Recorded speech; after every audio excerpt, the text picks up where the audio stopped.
Vâng, xin chào anh em. Chào mừng mọi người đến với chương trình Table Tennis Review của làng Set Team. Trong clip ngày hôm nay thì mình sẽ review cho anh em một combo 2 gai nhá. Đấy, thì combo ở trong clip ngày hôm nay mình sử dụng đó là cây cốt vợt Kokiniwa Wood kết hợp với mặt vợt gai công Spectoid S2 ở phía bên phải và mặt vợt Victas P1V gai thủ không lót nhá ở phía bên trái. Đấy thì trong clip này ngày hôm nay thì mình sẽ review cho anh em về cái combo đánh 2 gai này. Thì rất nhiều mọi anh em có gửi tin nhắn cho mình rất là muốn là mình review cây Kokiniwa Wood khi mà chúng ta đánh với cả mặt vợt gai. Thì để đáp ứng lại mong mỏi của mọi người thì mình sẽ cùng trải nghiệm mặt vợt gai, gai công và gai thủ với cái cốt vợt này nhá. Rất hy vọng là clip này sẽ giúp cho anh em có một cái góc nhìn về cây cốt vợt này khi kết hợp cùng hai mặt gai. Chúng ta cùng đi vào với phần test ngay sau đây thôi nhé. Vâng, sau đây là hai cái mặt vợt gai mình sử dụng trong clip này nha anh em. Mặt vợt màu đen bên phải đó là Spectoid S2.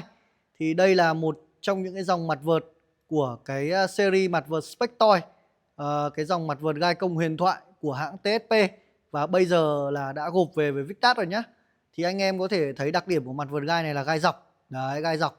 Gai dọc là khi chúng ta nhìn vợt theo chiều dọc này là các cái gai, chân gai họ sẽ xếp theo chiều xuôi như này.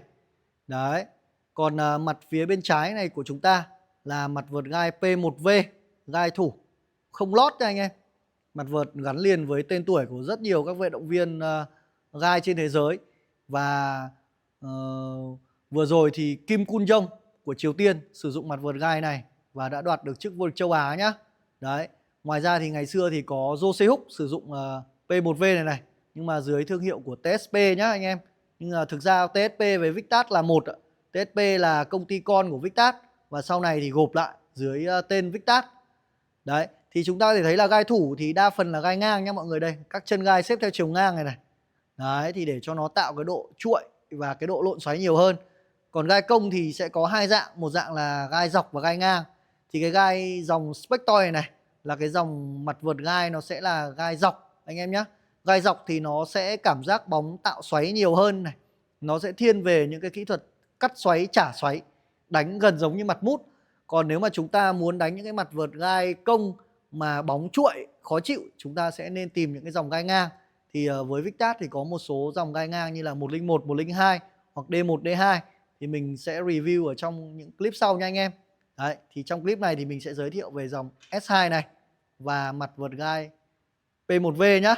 Và chúng ta hãy cùng đi đến với phần test kỹ thuật ngay sau đây thôi nha anh em. Vâng, và bây giờ thì mình sẽ cùng vào với clip để test cái mặt vợt gai Spectoid S2 ở phía bên phải nha anh em. Chúng ta sẽ test thử với gai công đánh phải này.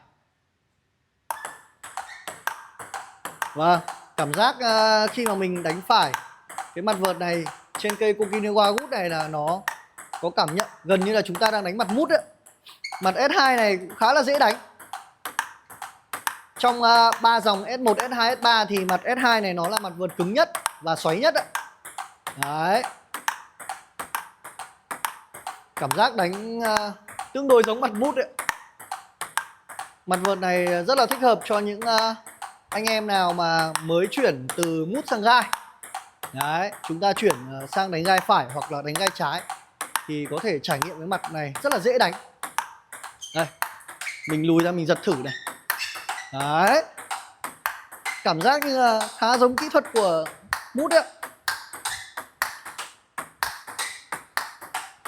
Gần như là không phải điều chỉnh nữa. Tuy nhiên là mặt vợt gai nó có lợi hơn mặt mút ở chỗ là gì? Chúng ta không bị ảnh hưởng bởi nhiều xoáy. Do vậy là mặt gai là chúng ta không cần hạ người nhiều. Ví dụ mút là hạ. Nhưng mà nếu mà gai mà hạ thế là dễ ra ngoài đó. Đấy, mặt vợt gai là chúng ta vào được bóng luôn. Rất là lợi. Thật sự là mặt này cảm giác rất là giống mút và dễ đánh. Đấy, rất là dễ đánh. Và chúng ta thấy khi mà bạt gai phía bên phải bóng đi rất là cắm, nhanh. Bóng đi rất là khó chịu.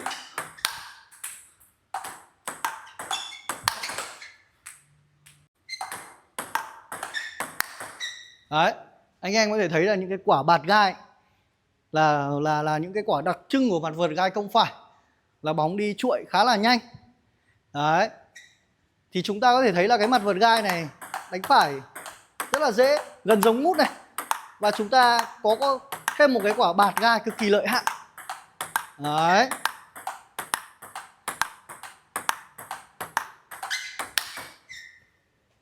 Rất là khó chịu. Và thật sự là cái mặt vợt S2 này mình đánh trên cây Kokiniwa Wood này nó cho cái cảm giác tay rất là êm. Đấy thì những anh em nào nhá mà đang đánh mút mà muốn chuyển sang cái lối chơi gai công phải dị một chút là chúng ta có thể tham khảo dòng S2 này và cây Kokiniwa Wood này, là một cái cây vợt mà thật sự đánh cả gai lẫn mút đều rất là ok. Thì trong clip hôm nay là mình review cho anh em là về cảm giác bóng khi mà đánh gai. Thì trước đó thì cũng đã có những clip của làng Set Team làm về cây Kokiniwa Wood này rồi, mọi người có thể search ở trên YouTube nhé. Đấy, thì chúng ta bây giờ hãy thử gò xoáy xuống xem nào. Đấy. Thật sự là cái mặt S2 này mình đánh khá là ưng. Nó gò xoáy xuống cảm giác gần như là mặt mút. Mặt gai công là gò xoáy là vẫn là chả xoáy đấy, vẫn là xoáy xuống đấy anh em nhé. Vẫn là xoáy xuống nặng đấy ạ. Đấy. Nhưng mà ngoài ra thì mặt gai công nó sẽ khác mặt mút là chúng ta có thể gò lỏng chặt. Tức là chúng ta không biết nữa mà chúng ta hơi đập vào thì nó sẽ thành quả bóng lỏng lỏng. Đấy. Chúng ta hơi đập này là nó sẽ hơi lỏng, hơi lỏng ra để đánh lừa đối thủ. Chúng ta thấy không? Đấy. Thì cái hay của mặt vợt gai công so với mặt mút là chúng ta sẽ dễ dàng biến hóa các cái chiều xoáy hơn là mặt vợt mút. Ví dụ như là chúng ta vẫn chả xoáy được, xoáy xuống vẫn thành xoáy xuống. Và khi chúng ta cần là chúng ta hơi đẩy, đưa đi một tí thì nó sẽ thành cái quả bóng lỏng. Đấy, thì nó sẽ biến hóa hơn mút ở chỗ đấy. Nhưng điểm yếu của nó là gì? Độ xoáy nó sẽ không thể bằng mặt mút được. Và chúng ta giật bóng thì chúng ta không thể giật tạo nhiều xoáy, mà chúng ta chỉ giật cái quả đều và chờ cơ hội để bạt thôi. Đấy, ngoài ra thì mặt vợt gai công sẽ có cái quả bạt xoáy xuống nha anh em. Đấy, chúng ta có thể là gõ vào luôn. Chúng ta gõ vào luôn. Đấy, thì cái quả bạt phải là một trong những cái quả hay của mặt vợt gai công. Đấy. Vâng. Và mình đã review cho anh em về cái cảm giác bóng cũng như là một số các cái kỹ thuật của mặt vợt gai công khi mà chúng ta đánh bên phải. Đấy. Thì bây giờ mình sẽ thử chặn bóng nha anh em. Mình thử chặn bóng nhá.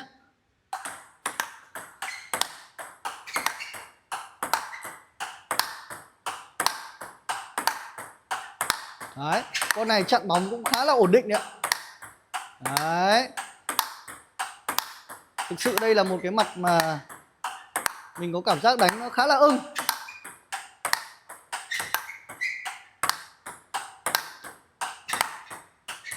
Vâng, cảm giác chặn bên phải cũng rất là ổn định cũng như là khó chịu. Đấy. Thì đấy là tất cả những gì mà mình cảm nhận được ở mặt S2 khi chúng ta đánh phải. Và bây giờ thì chúng ta hãy cùng chuyển sang bên góc trái nhé, để test thử xem là cái cảm nhận của mặt vợt gai công S2 này khi đánh trái là như nào nhé. Chúng ta hãy cùng đi đến với phần tiếp theo của clip thôi. Vâng, và bây giờ thì chúng ta hãy cùng đến với mặt S2 ở phía bên trái nhé. Và bây giờ thì mình sẽ thử với cái kỹ thuật chặn luôn. Đấy, chúng ta sẽ thử xem là mặt gai công S2 này chặn bóng thế nào.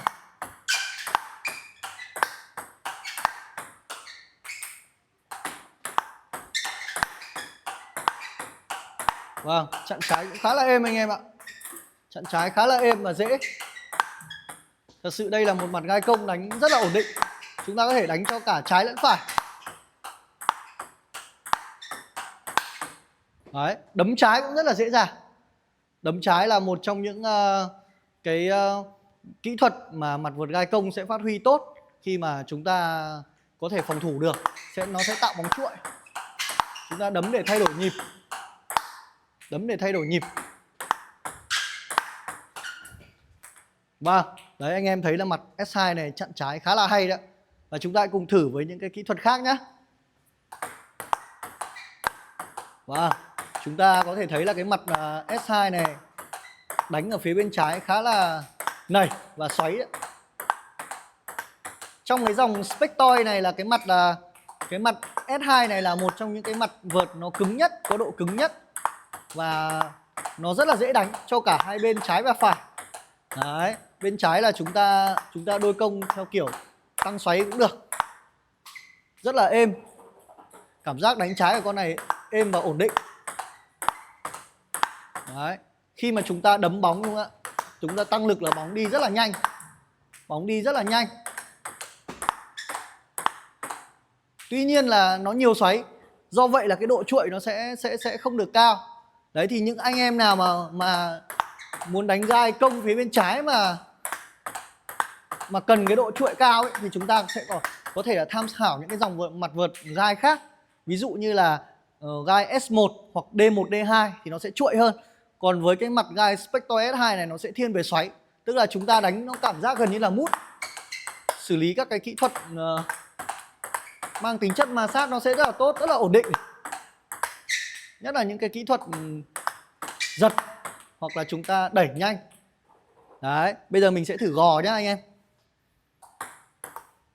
Đấy, cảm giác như cái con này gò rất là êm và dính bóng. Cái độ ma sát của cái mặt vợt S2 này là tương đối tốt đấy. Mình có cảm giác như là nó cũng phải đạt được hiệu suất tầm khoảng 80%, giống như là đánh mặt mút.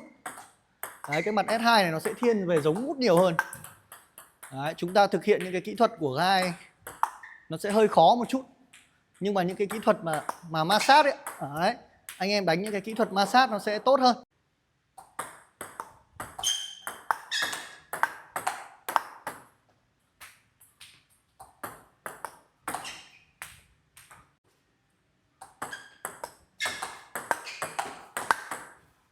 Vâng, các anh em có thể thấy là những cái kỹ thuật mà thiên về ma sát giống như mặt vợt mút ấy, thì với cái mặt vợt S2 này, khi mà chúng ta đánh ở bên trái nó rất là dễ dàng.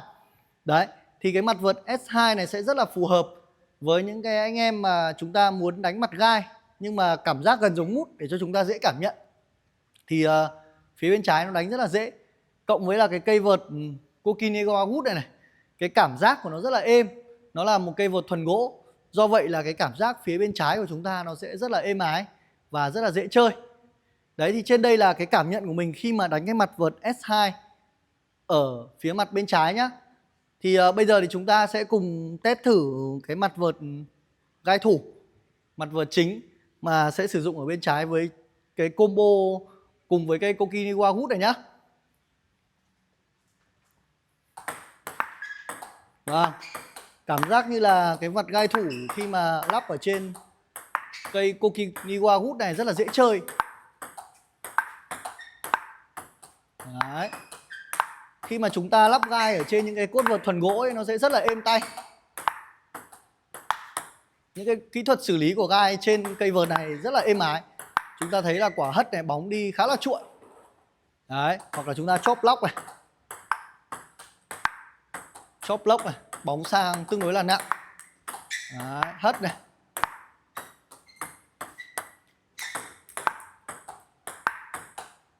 Đấy, bây giờ mình sẽ hơi lùi ra một chút, mình thử cắt nhé anh em. Mình sẽ thử cắt ở tầm trung thôi. Chứ chúng ta đánh gai không lót thì cắt sa bàn nó sẽ hơi khó một chút. Đấy. Cắt tầm trung cũng khá là tốt.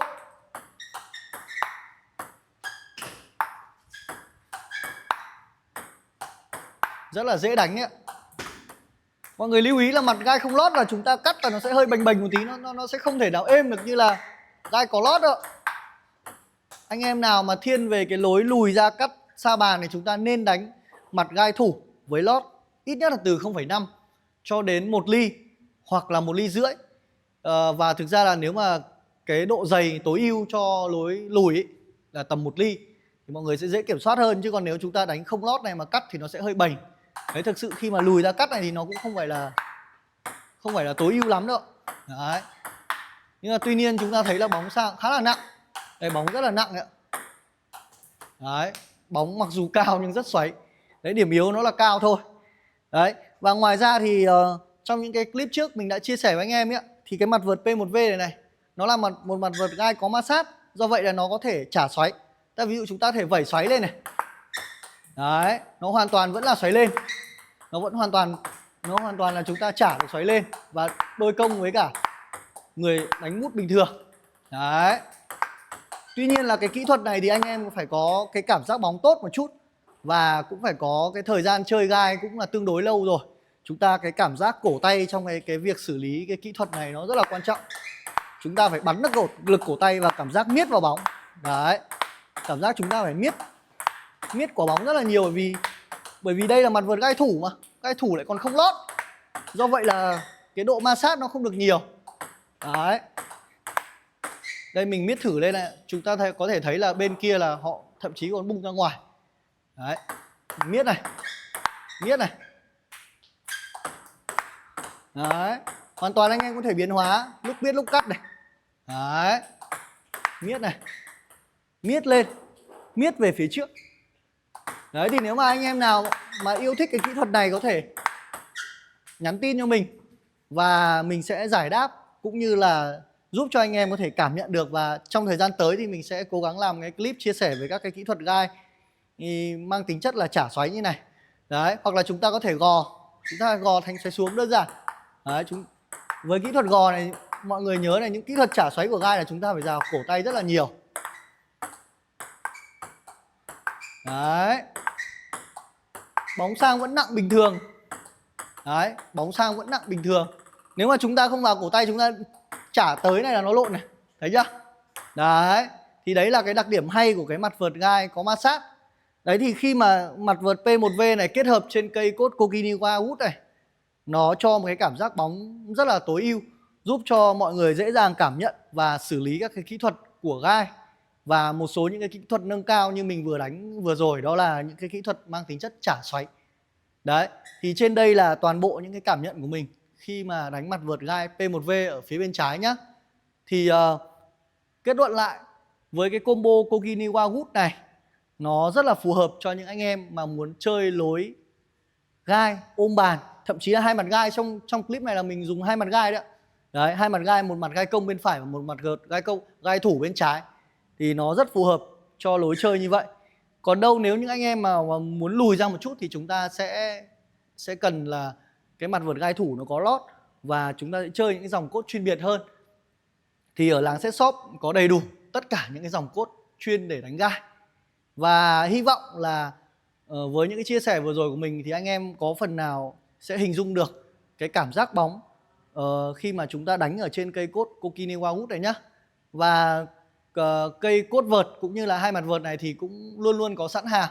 Các anh chị em có thể inbox cho fanpage hoặc nhắn tin tới số điện thoại của các admin Lâm Làng Set, Tú Làng Set để có thể sở hữu sản phẩm này nhé. Hy vọng là clip sẽ giúp cho các anh chị em phần nào hình dung được và những cái kỹ thuật này, cũng như là những cái cảm giác bóng khi chúng ta đánh hai mặt vợt gai nhé. Và hy vọng được gặp lại các anh chị em ở trong những clip lần sau. Xin chào và hẹn gặp lại.